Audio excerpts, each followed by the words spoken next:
Hello everyone, my name is Marquise Neal and I'm here with the star of Kinky Boots, Stark Sam. Hi. I'm only one of the stars of Kinky Boots, but thank you. No problem, no problem.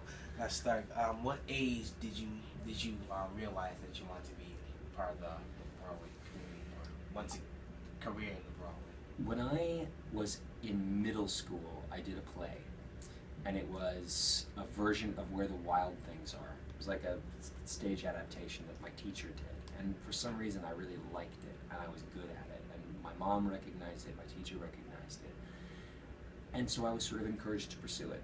It was in high school that I really found my love for it and became kind of obsessed with it. It became kind of my thing. I stopped playing sports and I focused on acting.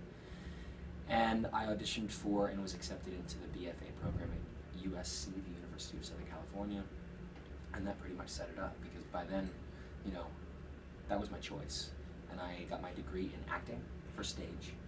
And I got very lucky after college to start working. What was your first professional role on stage? My first professional role on stage was a play called Journey's End. I was very lucky because my first professional stage job was a Broadway job. I had already done movies and television, and I'd been very lucky to chip away in that world.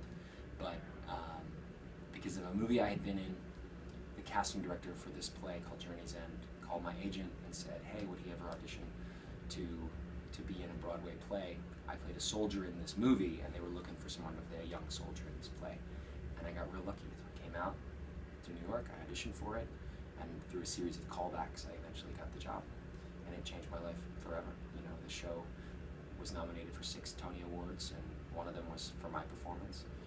The show won Best Revival that year. The poster's right there if you want to pan over to that.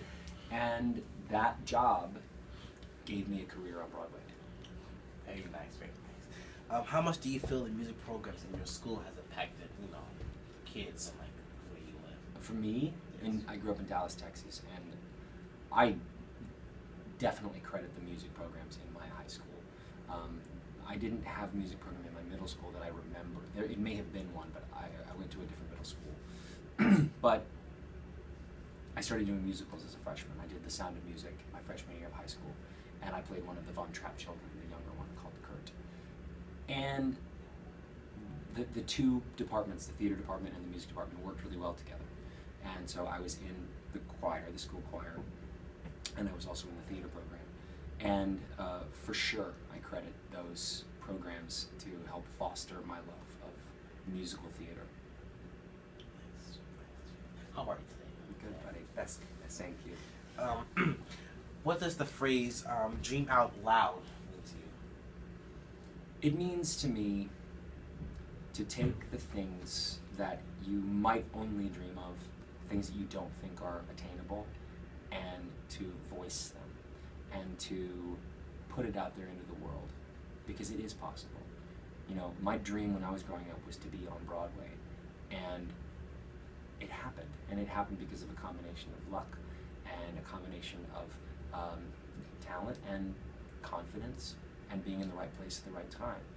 And I think the confidence part is the dream out loud, because it means that you have to have a willingness to believe that it's possible in order for it to happen. That's what I think. Nice answers. What advice do you give to kids who have the same dream as you? What I would say to kids who want to have a successful career in acting, in whatever form it is, whether it's movies or TV or theater, is you have to remember that it's hard work. It's also fun. That's the good thing, is it also happens to be a lot of fun, but you have to work, and you have to put in the work, and you have to be diligent in your preparation. So if you are, if you're auditioning for a job, you need to do your homework, and you need to make your choices, and you need to memorize your lines. In my opinion, I like to go into my auditions as memorized as I can possibly be, so that I'm not relying on looking down at the page. I can actually just be invested in my scene partner.